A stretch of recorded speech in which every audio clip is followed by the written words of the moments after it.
operate within our God-given capacity. Mtu wa Mungu ni mtu si wa kawaida. Ameumbwa kwa sura ya Mungu. Kama hujawahi kumwona Mungu, kama mtu hajawahi kumwona Mungu, akuangalie wewe ulivyo. Waza yako ni waza ya Mungu. Fikira zako ni fikira za Mungu. Tembea yako ni tembea ya Mungu. Ona yako ni ona ya Mungu. Umeumbwa kwa sura ya Mungu. Kuna mtu anakuambia wewe usitusumbue, wewe si mtu wa kawaida. Tumwambie mimi sio wa kawaida. Mimi ni mtu wa mbinguni, nimeumbwa kwa sura ya Mungu, na kwa sura ya Mungu naishi na natenda na natembea katika akili ya Mungu wa mbinguni. Sawa. Kwa hiyo kifo chako kikifika, kwanza ziwe siku zimetosha. Kuanzia 70, 80 na kuendelea mbele. Alafu utakapokufa ushibe siku, ushibe sifa. Leo wakuagie kwenye nyumba ya Mwananyamala, kesho waagie kwenye nyumba, asema wale majirani wa nyumba ya Mikocheni watalalamika, aletwe na Mikocheni. Wale majirani wa nyumba ya Msasani watalalamika, apelekwe na Msasani. Wale majirani wa Arusha watalalamika sana, apelekwe na Arusha. Na wale majirani sio unatoka mzobe tu, una haraka ya nini? Nataka niseme Yesu alikosa maziko ili wewe upate maziko.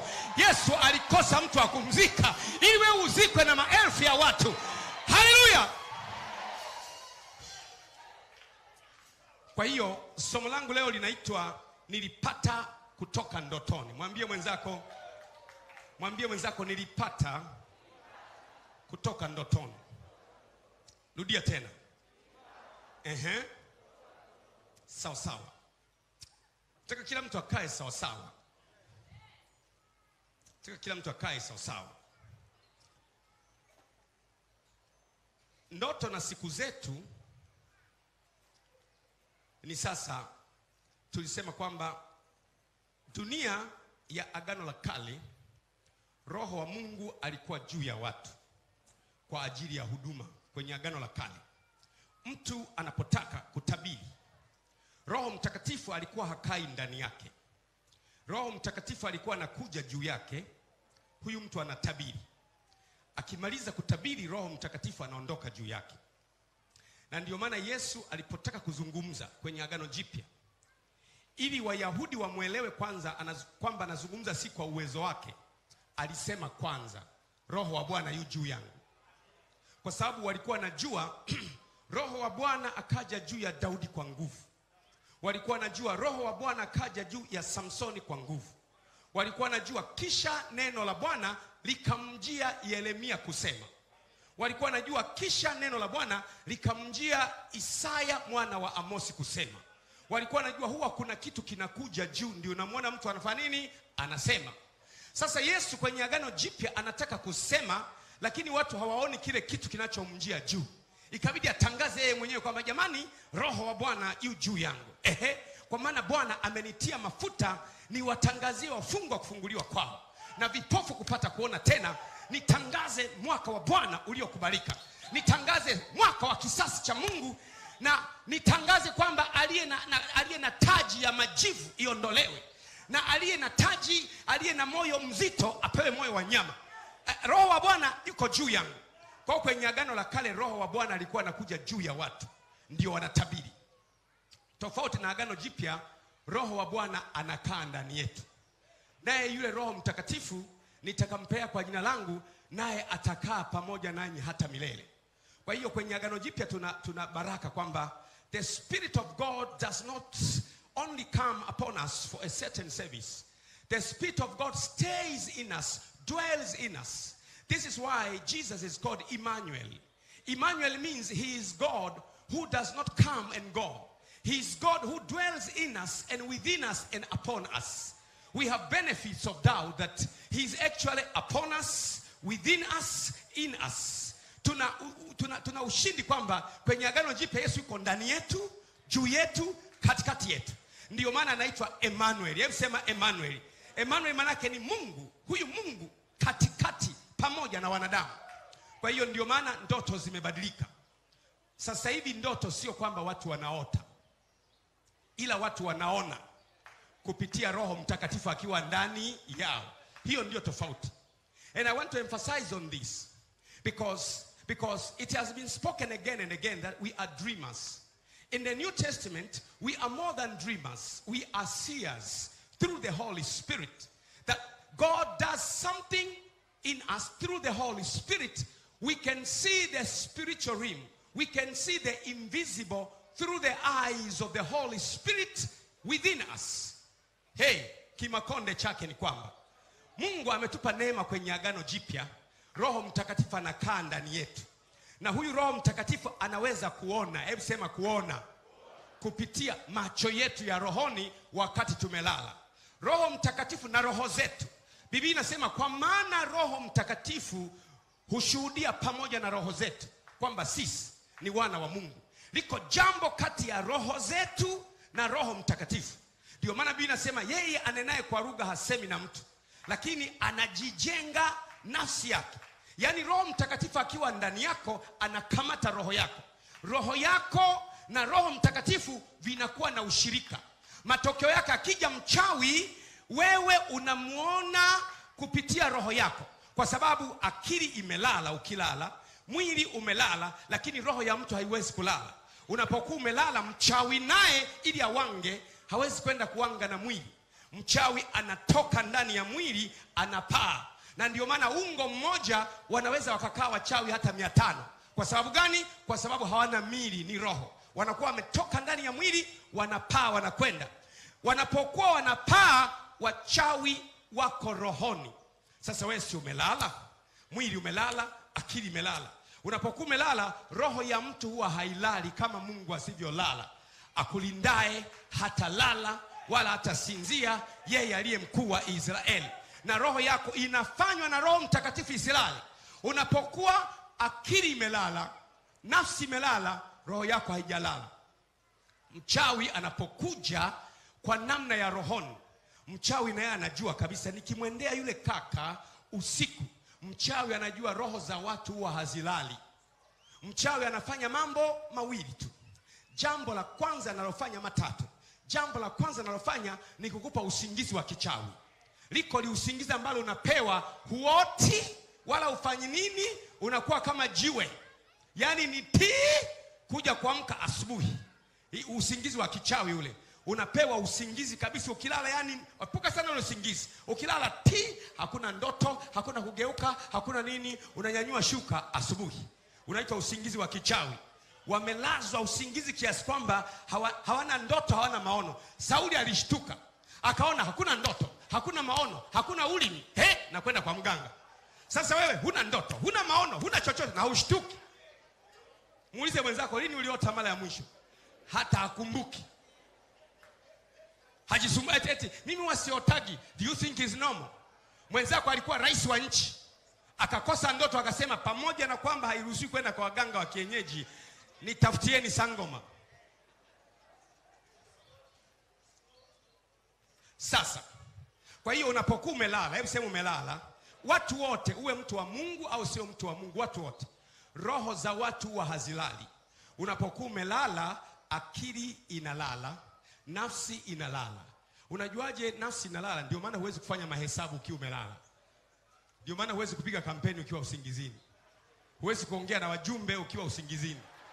Unanielewa Unaelewa Rafiki yangu mmoja akaniambia, "Gwajimu, unajua mimi nimepata mambo ya ajabu sana." Nikamwambia nini? Kule kwenye jimbo langu, kata yangu wote waliniambia watanipigia kula. Nikamwambia sasa bwana, kwenye kumbi kule nikapata kula 3. Nilipopata kula 3 nikaona nijenge tu uhusiano na hawa wajumbe. Pamoja na kwamba nimepata kula 3, niwaite nyumbani. Nikawaita nyumbani, nikawapikia chakula, kaandaa chakula, nikawashukuru, jamani nawashukuruni sana, ila kwa kweli mliniangusha, nilipata kula 3 tu na nyinyi mko 38. Hivi tuseme kweli kabisa, nani aliyenipigia kula? Wakanyosha wote 38 tena. Nikasoma andiko linasema kwamba hasira ya mfalme ni sawasawa na wajumbe wa mauti. Nikakumbe kifo na chenyewe kina wajumbe wake, jumbe wake. Hebu sema amen. Hebu sema Kwa hiyo mtu anapolala hawezi kufanya mahesabu akiwa usingizini. Kwa nini? Kwa sababu nafsi inalala. Lakini roho ya mtu ndani ya mtu hailali.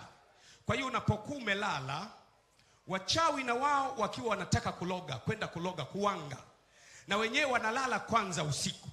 Wakilala usiku, ziko filimbi za kichawi, kengele za kichawi, kama ambavyo tunasema sisi palapanda italia. Nao waliolala katika Kristo watafufuliwa kwanza. Ina maana palapanda ya rohoni wanasikia waliolala katika Kristo. Ina maana kuna filimbi ambayo ya kiroho ukiwa umelala unaisikia. Na wachawi pia wakiwa wamelala, mchawi akitaka kwenda kuloga anakwenda kulala kwanza. Na nyie kama una ndugu yako nyumbani ambaye huwa anasikitika sana mnapolala mmechelewa, anza kuwa naye mashaka, kwa sababu mchawi anataka mkalale kwanza. Mnakwenda kulala kwanza, na yeye analala, sio kwamba anaigiza, analala usingizi kabisa. Alafu ikifika usiku saa 6 au saa 7, kuna filimbi za kichawi ama ni ndege wa kichawi wanalia, wanamwamsha mchawi. Kinachoamka mwili wake hauamki, inaamka roho iliyo ndani yake, lakini mwili bado umefanya nini? Umelala. Kama ni mkeo, mmelala kitandani. Na ndio maana mtu ambaye ana mke mchawi au mume wake mchawi hata kubali kumwambia mume wake huwa anawanga. Kwa nini? Kwa sababu huwa yupo nyumbani kila siku na mambo mengine ya kawaida yako kila siku. Usidanganyike, mwili wa mkeo upo nyumbani, yeye ameshasafiri, yuko Machame wakati ule, yuko kwenye migomba na wanga, roho yake imetoka, mwili amebakiza pale. Ninaamuru mtu yote anayetoka kwenye mwili aje kukuangia wewe, asirudi ndani ya mwili wake milele yote, kwa jina la Yesu. Sema amen. Sasa hebu sema Kwa hiyo anapotoka namna hii, si mchawi ameacha mwili nyumbani, yuko rohoni, na wewe si umelala, na wewe roho yako inamuona mchawi. Lakini mchawi anajua kwamba huyu anaweza kuniona, kwa sababu roho za watu hazilali. Na mchawi anajua tafasiri ya mtu. Mtu sio mwili, mtu ni roho. Ndio maana mtu anaweza kukuambia kwamba unajidai ni ulishakufa tayari. Wewe umeshakufa. Wewe unashangaa, nimeshakufa vipi? Alishakuchomoa ndani. Maana anajua mtu ni roho, mtu sio mwili. Kuna watu wanatembea hivi mwili lipo, lakini ndani hamna kitu, hamna madini. Ni sawa na ardhi ambayo haina rutuba, lakini ipo. Ukilima upati kitu. Kwa hiyo unawaona wachawi. Lakini unapowaona mchawi, ili usimwone, anakupiga usingizi wa kichawi. Anakupulizia kwanza, unashangaa tu usingizi zito limekujia, unalala. La kutoka kuzimu.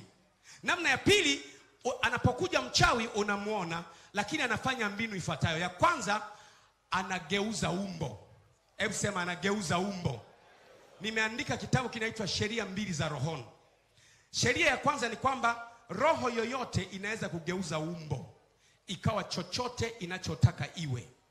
Anything, chochote ambacho ni roho kinaweza kuwa na umbo lolote kinachotaka chenye. Kwa mfano, malaika walikwenda kwa Ibrahim, ni malaika, wakaamua kuwa watu. Binadamu wakala chakula, wakaoga na maji, lakini roho. Unaona, malaika wakaingia Sodoma na Gomora, wakaamua kuwa watu. Utaona mahala fulani kwenye Biblia malaika hawa amekuwa askari. Amekutana na Joshua. Ni malaika lakini ni askari, ana buti, ana bunduki lakini ni askari. Tunajifunza malaika wanaweza kugeuka kuwa chochote wanachotaka kwa ajili ya kutimiza makusudi yao. Biblia inasema alipofufuka Yesu Kristo katika wafu hapo kwanza, akakutana na watu wanakwenda shamba akiwa na sura nyingine. Ni Yesu yule lakini amefufuka, anageuza sura. Kuna mahala anafananishwa na mtunza bustani. Kwa hiyo roho yoyote ina uwezo wa kugeuza sura.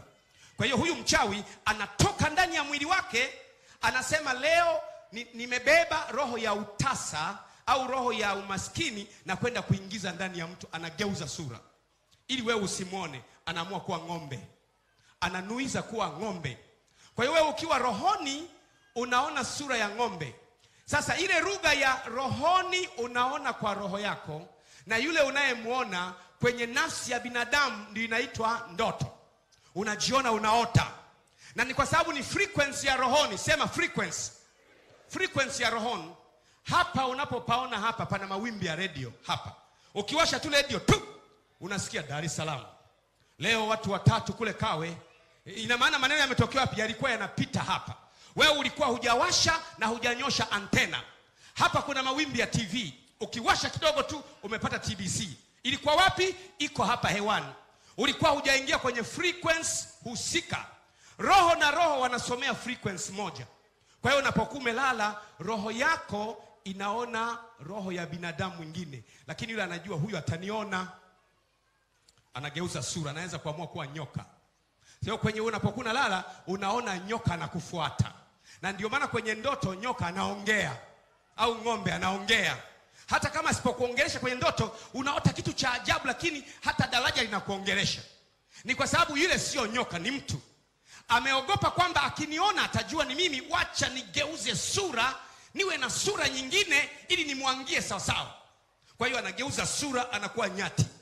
Hapo ndipo wewe unaota, Bwana, leo usiku nilikuwa na nyati jeusi, limenitoa balu, nimekimbia, nikaenda kuingia chumbani, nikajificha nyuma ya pazia, likapita huyo, likatoboa mlango wa nyuma, nikaanza kupumua. Nilipoamka nikamshukuru Mungu kwamba ilikuwa ni nini? Ni ndoto. Haikuwa ndoto.